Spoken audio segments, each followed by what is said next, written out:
जय श्री राम। नमस्कार दर्शक बंधु, मु पद्मनाभ आपण मानकु आस्ट्रो टीवी ओडिया राशिफल कार्यक्रम को स्वागत करुच्चे। दर्शक बंधु आसतु आज जानिबा चलित वर्ष 2024 मे मासटी धनुराशि व्यक्तिविशेषों किपरि कटिबो। एई मासरे आपण जीवन में किपरि परिवर्तन आसीबो, केउ शुभफल आपनको प्राप्त हेबो जानिबा पई आपण भिडियोटी शेष पर्यंत देखंतु एवं भिडियो शेष में दि जाउथिबा प्रतिकार गुडी को आपण करंतु, जाफल कि आपण जीवन में अनेक परिवर्तन आसीबो, अनेक शुभफल आपण को प्राप्त हेबो। दर्शक बंधु, धनुराशि व्यक्तिविशेष साधारणतः दयालु, परोपकारी एवं ईश्वर विश्वास होता। यह हूँ आपण जीवनर किछि विशेषत्व। एबे आसंतु आरंभ करिबा आपनकर मासिक राशिफल 2024 में धनुराशि।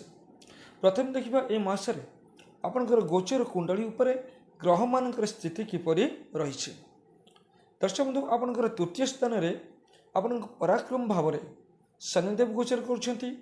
आपनकर चतुर्थ भाव रे राहु, मंगल एवं बुध गोचर करुछंती।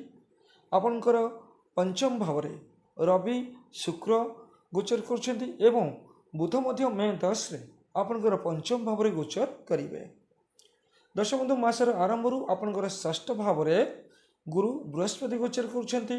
आपनकर राष्ट्राधिपति गुरु बृहस्पति षष्ठ स्थान रे गोचर करुछंती एवं मे मास 14 तारिख रे आपनकर भाग्याधिपति रवि मध्य आपनकर षष्ठ स्थान रे गोचर करिवे एवं आपनकर कर्मस्थान रे आपनकर दशम स्थान रे केतु गोचर करुछंती। यह हूँ आपण पई आपनकर कुंडली उपरे ग्रह मानकर स्थिति। एई ग्रह मानकर स्थिति को नहीं एबे आमे आलोचना करिबा मासटी आपण पई किपरि कटिबो। प्रथम देखिबा दर्शक बंधु, शनिदेव आपनकर द्वितीय एवं तृतीय भाव रे स्वामी शनिदेव तृतीय स्थान रे गोचर करुछंती। तेबे तृतीय स्थान रे गोचर करिबा फल रे आपन जीवन रे अनेक परिवर्तन आसीबो। आपन मन रे साहस रहिबो, उत्साह रहिबो, पराक्रम आपण मन में रहिबो। समस्त कार्य करिबा पई आपण मन में साहस रहिबो। सब किछि कार्य आपण मैनेज करि परिबे। परिवार रे भाई भौणी मान सहित आपण संपर्क मजबूत रहिबो। बंधु मान सहित आपण संपर्क मध्य बहुत भल रहिबो। फाइनेंशियल क्षेत्र में मध्य मासटी आपण पई अनुकूल अछि। द्वितीय भाव स्वामी शनिदेव जेहेतु तृतीय भाव में गोचर करुछंती, आर्थिक दृष्टिकोण अर्थ आगमन जोग ए मासरे आपणक पई रहिछि। आपनकर कर्मस्थान को आपनकर दशम स्थान को ग्रह मानकर दृष्टि अछि। आपनकर एकादश स्थान को मध्य ग्रह मानकर दृष्टि रहिछि, जा फल कि आपनकर आर्थिक विकास निश्चित भाव में ए मासरे हबो। धन, परिवार, कुटुंब को लेकिन मध्य आपनको अनेक शुभफल प्राप्त हेबो। आपनकर क्यारियर को लेकिन देखिबा मासटी आपण पई किपरि अछि। आपनकर कर्मस्थान रे केतु गोचर करुछंती एवं आपनकर कर्माधिपति बुध आपनकर चतुर्थ स्थान रे गोचर करुछंती। तेणु कर्म क्षेत्र रे आपनको अनेक शुभफल प्राप्त हेबो। आपनकर कर्मस्थान को रवि, बुध एवं शुक्र ये तीनोटी ग्रह आपनकर कर्मस्थान को देखुछंती। तेणु वर्क प्लेस उपरे आपण पई अनेक शुभफल प्राप्त हेबो। कर्म क्षेत्र रे आपनको समस्त कार्य सहज हेबो। आपनकर समस्त टैक्स सब किछि कार्य को आपण सहजरे करि परिबे एवं कर्म क्षेत्र में अटकी रही कार्य गुड़िक आपण संपन्न करेंगे। तेणु कर्म क्षेत्र में विशेष आपण लाभवान हेबे। कर्म क्षेत्र में आपण को आर्थिक लाभ निश्चित भाव में प्राप्त हेबो। दर्शक बंधु, आपणकर रोजगार आय जदि देखिबा तेबे आय रोजगार मध्य ए मासरे आपण पई उत्तम स्थिति रही। आपणकर एकादश भाव होउची लाभ, आय, रोजगार भाव, जार अधिपति होउछन्ति शुक्र पंचम रे गोचर करुछन्ति एवं आपण एकादश स्थान को मासर आरंभरू रवि देखुछन्ति, शुक्र मध्य देखुछन्ति एवं मे 10 रु बुध मध्य आपणकर एकादश स्थान को देखुछन्ति। जा फल कि ए मासटी को आपण रोजगार आपणकर वृद्धि पाइबो, आय वृद्धि पाइबो, लाभ मध्य आपण पाइ परिबे। यदि व्यवसाय वाणिज्य करुछन्ति तबे आपणकर डेली बिजनेस ग्रो हेबार यथेष्ट संभावना रही। आपणकर आर्थिक अभिवृद्धि निश्चित भाव में हम। परिवार दृष्टिकोण जदि देखिबा आपणकर पारिवारिक जीवन ए मासटी रे अनुकूल रही। परिवार समस्त सहित आपणकर संपर्क बहुत भल रहिबो किंतु दर्शक बंधु किसी छोट छोट घटना प्रति आपण सावधान रहिबे नचेत ये छोट छोट घटना किसी समस्या सृष्टि करी आपणकर पारिवारिक सुख को बिगाड़ी दे पारे। एबे देखिबा आपणकर एजुकेशन को लेकिन शिक्षा को लेकिन मासटी आपण किपरि रही।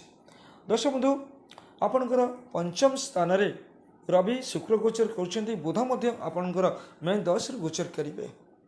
दर्शक बंधु पंचम भाव में शुक्रंकर उपस्थित रही जेहेतु आपणकर शिक्षा क्षेत्र में मासटी अनुकूल रही तथापि आपण अधिक परिश्रम करने निहाती आवश्यक आपण रही।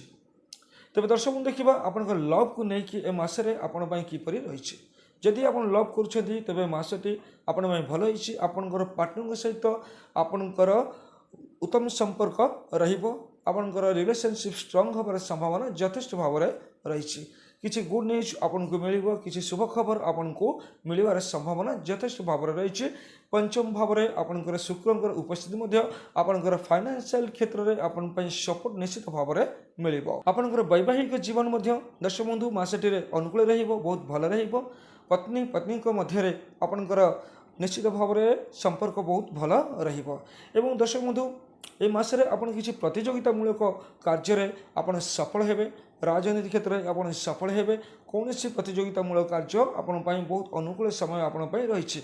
शत्रु माने आपणकर पराजित हेबे। किसी माली मुकदमा आपणकर समाधान हो जिवार संभावना यथेष्ट भाव में रही। स्वास्थ्य को लेकिन देखा दर्शक बंधु स्वास्थ्य आपणकर अनुकूल रही आपणकर पेट जनित समस्या किसी रहिबो। आपण से खाद्यपान उपर यथेष्ट भाव में ध्यान देवा आवश्यक रही। तेल मसला ठारू आपन दूरे रुहतु तेणु पेट जनित समस्या आपन देखार संभावना रही। एवं दर्शक बंधु किसी विशेष व्यक्ति आपण सहित शत्रुता करें से आपन सावधान रहिबा आवश्यक रही। दर्शक बंधु यह हूँ आपण 2024 मे मासर संपूर्ण मासिक राशिफल। आपन यही प्रतिकार करंतु। यही प्रतिकार करने द्वारा मासटी आपण अनुकूल रहिबो। दर्शक बंधु प्रत्येक दिन आपण ओम ब्रूम बृहस्पति नमः यही मंत्र जप करूँ। या सहित भगवान सूर्यदेव को आपण स्नान समय स्नान पर आपण जलदान करूँ। एवं या सहित आपण मांकड़ मान किसी खाद्य दिंतु।